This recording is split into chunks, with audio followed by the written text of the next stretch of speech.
आवाजें दबाई जा सकती हैं, पर इतिहास नहीं।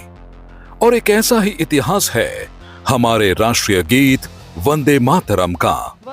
वंदे मातरम, जो एक पुकार, एक मंत्र, एक संकल्प का प्रतीक है। यह वो उद्घोष है जिसे अंग्रेजों की लाठियां भी नहीं दबा सकीं। यह वो मंत्र है जिसे डर, दमन, तुष्टीकरण की राजनीति भी नहीं मिटा सकी। आजादी की लड़ाई के दौरान वंदे मातरम सिर्फ दो शब्द नहीं थे, बल्कि करोड़ों भारतवासियों की छाती में धधकती आग थी। वही आग जिसने गुलामी के अंधकार को चीरकर स्वराज की पहली किरण जगाई। आज स्वतंत्र भारत में प्रधानमंत्री श्री नरेंद्र मोदी जी के नेतृत्व में इसी मंत्र को एक बार फिर समृद्ध भारत के निर्माण की यात्रा में वही शिखर सम्मान मिल रहा है।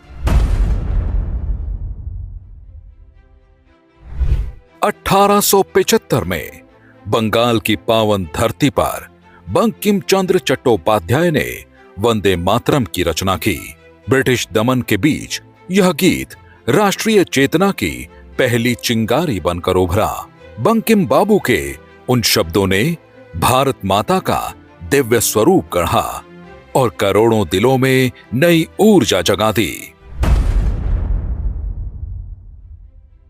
जब 1882 में आनंद मठ प्रकाशित हुआ और वंदे मातरम अंग्रेजों के दमन के खिलाफ महाघोष बन गया, ये वही क्षण था जब अंग्रेजों ने महसूस किया कि भारत अब अत्याचार नहीं सहेगा। उस दौरान बंकिम बाबू ने अपने इस उपन्यास में भारत को मां दुर्गा के रूप में चित्रित किया, जिसमें सुजलाम सुफलाम मलयज शीतलाम जैसी पंक्तियां गुलामी की जंजीरों में जकड़े भारत को समृद्धि और शक्ति का सपना दिखाती थी। 1905 के बंगाल विभाजन के दौरान स्वदेशी आंदोलन में यह नारा लोगों की रगों में खून बनकर दौड़ने लगा। देशवासियों के मुंह से वंदे मातरम की गूंज सुनकर अंग्रेज सिपाहियों के कान खड़े हो जाते थे। तत्कालीन लॉर्ड कर्जन की सरकार ने इसे सार्वजनिक रूप से गाने या छापने पर प्रतिबंध लगा दिया था। जेल और जुर्माने की धमकी के बावजूद अमरवीर क्रांतिकारी इसे गुनगुनाते रहे। अविभाजित भारत के बरिसाल में हजारों लोगों ने प्रतिबंध को तोड़ते हुए वंदे मातरम का सामूहिक गायन किया, जबकि भीकाजी कामा ने 1907 में जर्मनी में तिरंगे पर वंदे मातरम लिखकर विद्रोह का संदेश फैलाया। 1937 में मुस्लिम लीग ने वंदे मातरम पर आपत्ति जताई तो कांग्रेस ने भी तुष्टीकरण के लिए मुस्लिम लीग के आगे घुटने टेकते हुए इस महान गीत को सीमित कर दिया। इतना ही नहीं, कुछ कांग्रेसियों ने तो मुस्लिम लीग के लिए वंदे मातरम का बहिष्कार तक कर दिया था। आजाद भारत में 24 जनवरी 1950 को जब वंदे मातरम को राष्ट्रीय गीत घोषित किया गया, तब भी तुष्टीकरण की राजनीति में डूबी कांग्रेस ने इसे टुकड़ों में बांटकर ही मान्यता दी। नतीजतन दशकों तक वंदे मातरम को वह स्थान नहीं मिला जिसका वह वास्तविक हकदार था। तुष्टीकरण, वोट बैंक और राजनीतिक डर ने इस गीत को मात्र समारोहिक औपचारिकता बना दिया।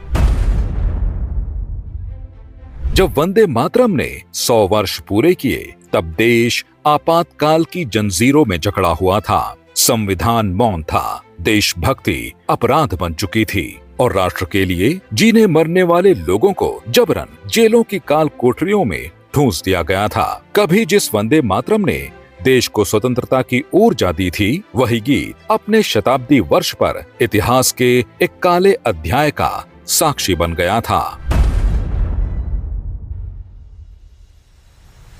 वर्ष 2025 में वंदे मातरम के 150 वर्ष पूरे होने के उपलक्ष्य में प्रधानमंत्री श्री नरेंद्र मोदी जी ने स्पष्ट कर दिया, जिस गीत ने देश को आजादी दिलाई, उसका सम्मान अधूरा नहीं रहेगा। जिस वंदे मातरम के गीत ने देश को आजादी की ऊर्जा दी थी, 150 वर्ष उस महान अध्याय को, उस गौरव को पुनः स्थापित करने का अवसर है। प्रधानमंत्री मोदी जी का यह निर्णय केवल संवैधानिक नहीं बल्कि सभ्यतागत पुनर्जागरण का प्रतीक है। यह वो सांस्कृतिक जागरण है जिसने पूरे देश को एक स्वर में बांधा है। इतिहास गवाह है कि जब जब राष्ट्रवाद की विचारधारा मजबूत हुई है तब कांग्रेस ने उसे तुष्टीकरण की सीमाओं में बांधने की कोशिश की है। और आज जब देश वंदे मातरम के 150 वर्ष मना रहा है, वही पुरानी सोच कांग्रेस में फिर झलकती है। मगर आज भारत इन मक्कारों की दुकान को बंद कर चुका है, क्योंकि आज का भारत आत्मविश्वासी, सांस्कृतिक रूप से जागृत और अपने गौरवशाली इतिहास के लिए अडिग है। यह भारत किसी भी आवाज को दबने नहीं देता। इसलिए वंदे मातरम अब एक गीत भर नहीं, नए भारत का उद्घोष बन चुका है। वंदे मातरम पर चर्चा की जरूरत, वंदे मातरम के प्रति समर्पण की जरूरत वंदे मातरम बना तब भी थी, आजादी के आंदोलन के वक्त भी थी, आज भी है, और जब 2047 महान भारत की रचना होगी तब भी रहे। यह 150 साल की यात्रा दमन से सम्मान तक, समझौते से स्वाभिमान तक और पतन से पुनरुत्थान तक का वैभवशाली अध्याय है। आज वंदे मातरम फिर उस शिखर पर है, क्योंकि अब राष्ट्रवाद का बहिष्कार नहीं बल्कि उसे गौरवान्वित इतिहास के रूप में स्वीकार किया जाता है। वंदे मातरम, वंदे मातरम, सुजला सुफला मलयज शीतला।